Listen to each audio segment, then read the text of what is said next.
Hi everybody, this is the Black Bear Prepper, and today I'm going to be doing a video that's probably going to piss off 85% of the population, okay? We are going to tell you why I think revolvers are better than automatics. Kind of. So I'm going to kind of give you the 8 reasons why I feel that revolvers are better than automatics, okay? So let's kind of get into it. I was a revolver. I did a lot of competition revolver shooting when I was younger. This is actually the gun I competed with most of the time. Now, did I do it professionally? No. So this is why I have these feelings, not why you should have these feelings. But this was the gun I shot for many, many years. So this is Smith & Wesson Highway Patrol Special with 6-inch barrel, target hammer, target trigger, the whole deal. 6-shot revolver. Nowadays they make 8 shots and all kinds of other crazy stuff and all kinds of different rounds. We are not going to get into caliber versus caliber. I could care less. Pick a gun and shoot the gun. That's my philosophy on it. You know, my brother and I have had discussions about that kind of crap for years. Also, all the guns have been checked and are ready to go. And the backdrop that we're going to be pointing, so if I do point at the camera, just know that there's nobody behind me, and we are using a remote. There's not even a camera person behind me, so just kind of keep that in mind. So why do I like revolvers? A few reasons. One, very simple to operate, okay? And I found that they tend to be really easy to deal with issues. So we have type 1, type 2, and type 3 malfunctions. We deal with automatics. Okay, some of those are very hard to deal with, meaning that, you know, we tap, rack, you know, to kind of get it back in the fight. Well, if you've only got one hand, maybe you're holding one of your children and you're trying to defend yourself and keeping them out of harm's way, you only have one hand. If it goes click, you may not have the other hand to tap and rack. Where a revolver, let's say that we have a bad round in a revolver, not always, and we'll get into kind of one of those issues. I can sit here, I've cocked the gun, I pointed the gun goes click, I pull the trigger again, it cycles a new round, new chamber into the gun, and usually it will go off again, okay? So for dangerous game and air situations where maybe they're not really proficient or don't have enough hand strength to really rack a gun like that, revolvers become very nice for malfunctions, okay? Now here's the yeah, but. Have I had malfunctions with my revolvers? People that have ever said that their guns never malfunction, don't shoot enough. Yes, I've had 2 major malfunctions with revolvers, okay? One of the malfunctions I had in this particular gun, which is pretty much a deal breaker for everybody, but it was a squib load. I had a squib load go off. It was actually my wife was shooting the gun. And she had a squib load go off. The round actually just had a primer, no powder inside. You heard the pop, no bang. The round got stuck in between the cylinder, the round part here, and the barrel and actually locked the gun solid. That was actually a good thing because it kept her from putting another round on the chamber and blowing up the gun. So, can revolvers malfunction like everything else? Yes. There is another one that is very popular, which is why I always recommend having a gun with a hammer on the back. This particular gun had a piece of powder. This is the ejection rod. So it got a piece of powder behind the ejection rod. And one little grain of powder, when it slammed down, when you close the gun, you couldn't pull the trigger hard enough to get it to cycle. But I was able to cock it and fire the gun. Cock it and fire the gun. So I'm a big fan of not chopping off the hammers on these guys, so just so you know. So that's kind of number 1. Are they more reliable? Debatable. I think the chances of them having an issue are less, and they're much easier to deal with in the beginning for people that might have that problem. Also, people that only have one hand or one thumb or don't have all their fingers and all those kind of things, disabled type people, revolvers are very nice for, okay? Who are they not good for? Left-handed people have a hard time shooting them. Does that mean they can't? No, my son does. He loves revolvers. He just learned how to do all the manipulations as a right-handed person and shoot with the left hand. I can't do it because I can't shoot left-handed, very well.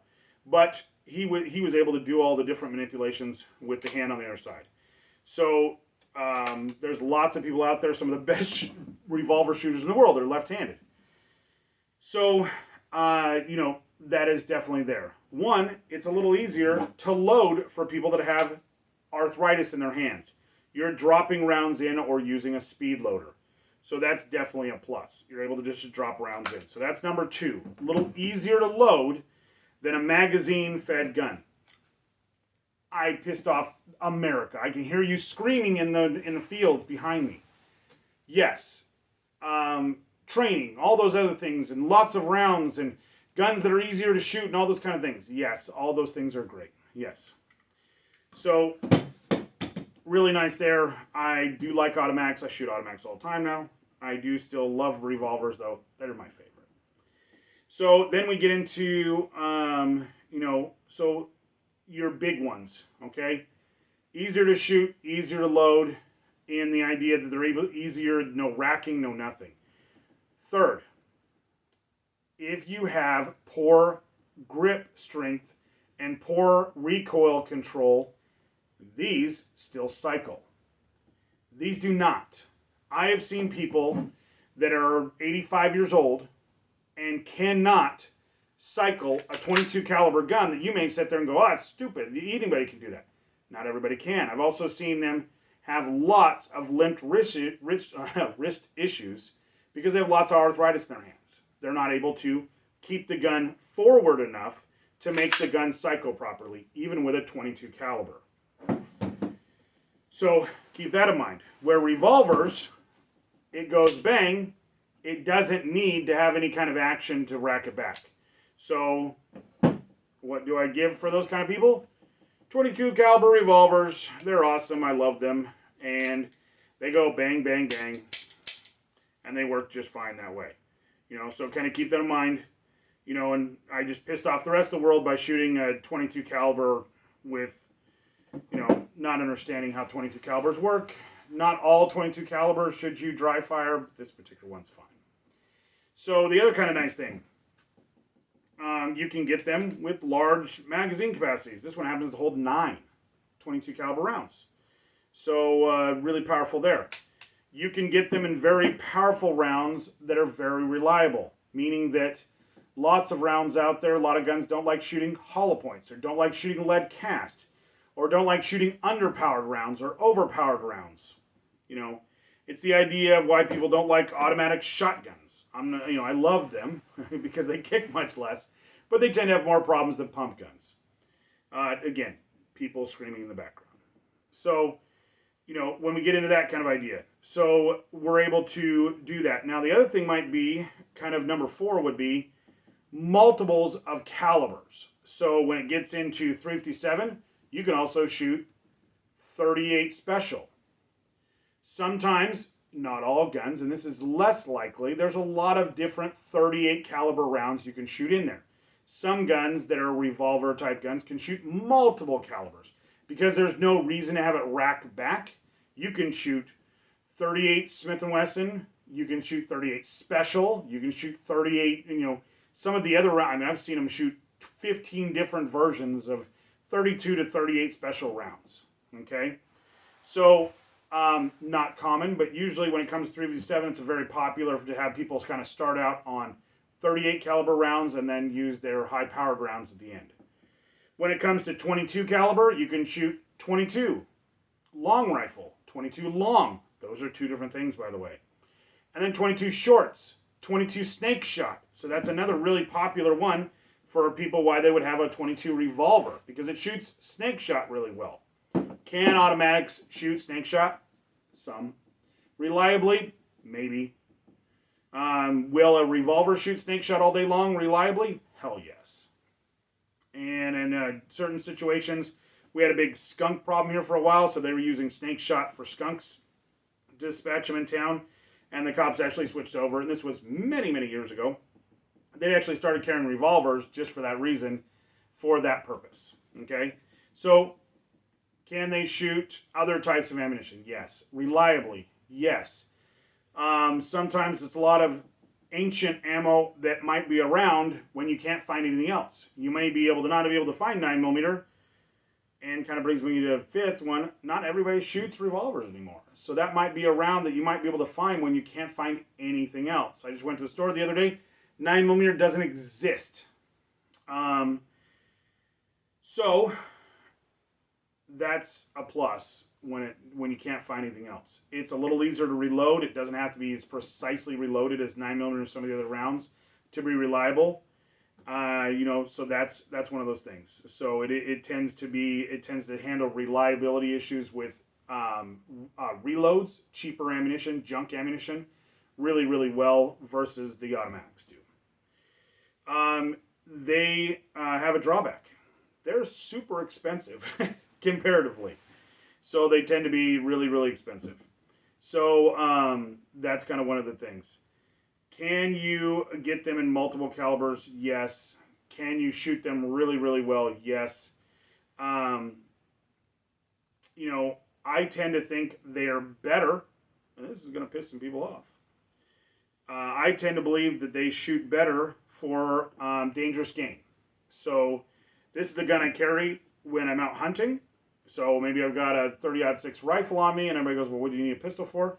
Dispatching after the fact. Most animals don't die the first round you hit them. Sorry to tell you that. But it also, I might not have the opportunity of grabbing my gun and might have something else going on if I have dangerous game coming on me. The ability for me to fire and have it rack a new round and a new chamber and everything is a huge benefit. If it jams with an automatic, yes, automatics have more rounds. How many rounds do you need? I don't know. That's what you're going to have to decide on your own. Is 6 enough? I don't know. Is 8 enough? I don't know. Is 15 enough? I don't know. So you're going to have to make those decisions on your own. So there is that drawback of how many rounds are actually in the gun.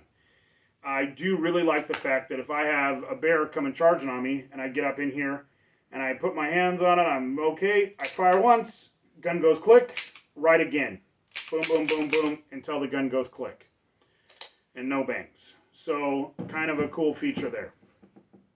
I carried this guy for many years in my store. I really like it. They are stainless steel. I like stainless steel guns, so you can get them in stainless steel. And they're very, very heavy duty. You can have one gun that does it all. It will shoot snake shot. It'll shoot target loads. It will shoot bear loads, all kinds of things. So kind of a cool thing. Do I think that automatics have their place too? Yes. They tend to be less recoiling. They tend to have less problems as far as just recoil. I can shoot a bigger round a lot easier and a lot faster usually out of a gun like this. Revolvers tend to have better triggers, especially if they're done properly. Smith & Wesson revolvers, big fan of those guys. They have to do really good triggers. Do you get something like this car here? These guys have awesome triggers. I really do like these, especially their high-end version ones. They're really nice. So they have great triggers too. 22 tends to be a little hard on the revolvers because it tends to be one of the ones that's a little harder, bullet-wise, or a little harder trigger-wise. But if you make them decent and actually work on them real good, you can get them to fire really, really, really, really nice. This happens to be the old trainers for the police. This is one of the Colt police trainers. So the Colt police, but it comes in 22, 38, 357, a bunch of different calibers, but that was the one they used for their actual practice. So kind of cool. They tend to be able to have different grips for all different size hands. That is one thing. So you can have the little bitty grips, like this guy. This guy was actually a set of grips I put on for my wife, and it was really easier for her to hold on to. And then this is my favorite grip. This thing came with horrible grips that I hated. They're big, giant wooden grips. I hated them. I really like these grips. So being able to change out your grips is really, really nice on this, where you're pretty much stuck with what you get. And the grip can be much smaller for different size hands versus the ammunition is in the grip on an automatic. So guys, I hope this helps. I definitely do not see, I would never see myself as underpowered or undergunned. Hey, You know, the FBI says less than 3 rounds are shot at every single thing. Take that or leave it. I don't think that's true, but that's what they say. So as always, guys, like, share, leave comments, and as always, have a fabulous day.